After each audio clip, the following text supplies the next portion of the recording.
বিসমিল্লাহির রহমানির রহিম। আসসালামু আলাইকুম। তো আজ আমি আপনাদের সাথে এমন একটা জিনিস শেয়ার করছি যেটা দেখে অনেকে অবাক হবেন। কেউ বা বলবে এটা আবার ফেসবুকে দেওয়ার বা কী দরকার, বা কেউ বা আবার বলতে পারেন যে আসলে লোক দেখানো যে কাজ করছে সেটা আর কি। কিন্তু আসলে না, আমি চেষ্টা করি প্রতিদিন আমি যা যা করি সেইগুলোই আপনাদের সাথে শেয়ার করার জন্য। তো যাই হোক, প্রতিদিনের আমি যা যা করি সেইগুলোই আর কি শেয়ার করছি। তো আজ আমি পুরো ঘরটা ভালো করে ঝেড়ে নিচ্ছি, আপনারা দেখতেই পাচ্ছেন।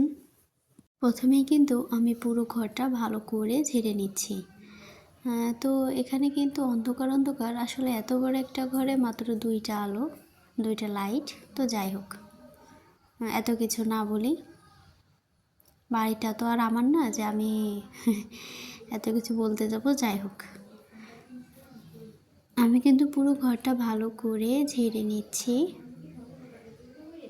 আসলে এত বড় ঘর ঝাড়ু দিতে অনেক টাইম লাগে। যদি ভালো করে একদম নিখুঁতভাবে পরিষ্কার করতে চান তাহলে 2 ঘন্টা তো লাগবেই। তারপরেও আমি যতদূর সম্ভব চেষ্টা করেছি। আমি কিন্তু প্রথমে এই ঝাড়া দেওয়া বলেন, ঘর মোছা বলেন, এগুলো কিছুই করতাম না। এটা নিয়ে অনেকেই আমার কাছে অনেক কিছু বলেছে যে ঝাড়ু দেওয়ার সময় যে পাপোশগুলো থাকে না, এগুলা জোরে জোরে করে মানে ওর থেকে ময়লাগুলো বের করা লাগে, সেগুলো আর কি পারতাম না। এর জন্য অনেকে অনেক কথাই বলেছে যে জোরে দেওয়া যায় না, বা মানে আমি খাই না, এরকম কিছু একটা বলছে যে আমার গায়ে শক্তি নেই। যাই হোক, পিছনের কথাগুলো না বলি। তো আস্তে আস্তে কিন্তু আল্লাহর রহমতে আমি সব কাজগুলোই এখন পারি, আলহামদুলিল্লাহ। পুরোপুরি না পারলেও পারি। তবে আমাকে কেউ বেশি কথা বললে আমি কাজগুলো কেন জানি না স্লো হয়ে যায়, বা করতে মন চায় না, বা হচ্ছে হয় না। মানে কেউ বেশি কথা বললেই সেই কাজগুলো আর আমার হয় না।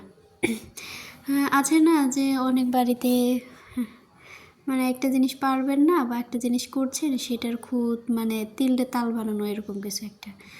আমার কথা হচ্ছে আপনি ভুল করবেন, আপনাকে শিখাই দেওয়া হবে।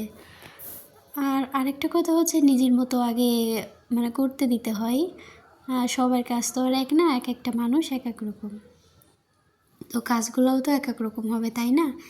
তা না হলে তো সব মানুষই একই রকম হইতো। তো যাই হোক, এইখানে দেখতে থাকেন।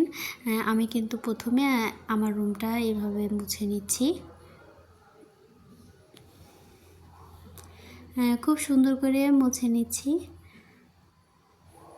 এই ভিডিওটা আমি জানি দেখার পরে অনেকে বলবে যে ভিডিও করার জন্য ঘর মুছছে, কিন্তু আসলে না, কিছু কিছু মানুষের কথার জন্যই আসলে কাজগুলো করতে ভালো লাগে না, মন থেকে উঠে যায়।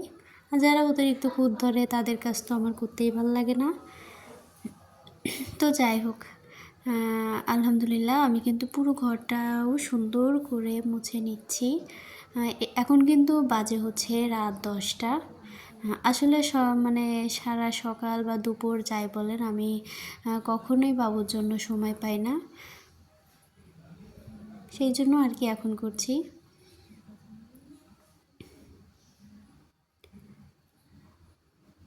তো আমি আমার আম্মুর থেকেই শুনেছিলাম যে আচ্ছা, যাদের বাবু আছে তারা কাজ করে কখন, তারা তো করতে পারবে না, বা যারা বাচ্চাদের যেমন সেমন করে লালন পালন করে, বা ওই যে আছে না যেখানে সেখানে ছেড়ে দিয়ে কাজ করতে থাকে, এরকম মা আমি না। আপনারা যে যাই বলুন, এরকম আমি পারি না। আমার কাছে আগে আমার বাচ্চা, তারপরে আমার কাজ। তো সেই জন্যই আর কি আমি আম্মুর থেকে শুনেছিলাম। আম্মু আমাকে বললো যে যাদের এই যে কাজ করা লাগিয়ে অনেক কাজ থাকে তারা রাতের বেলায় করে। তো সবাই ভালো থাকবেন, আল্লাহ হাফিজ।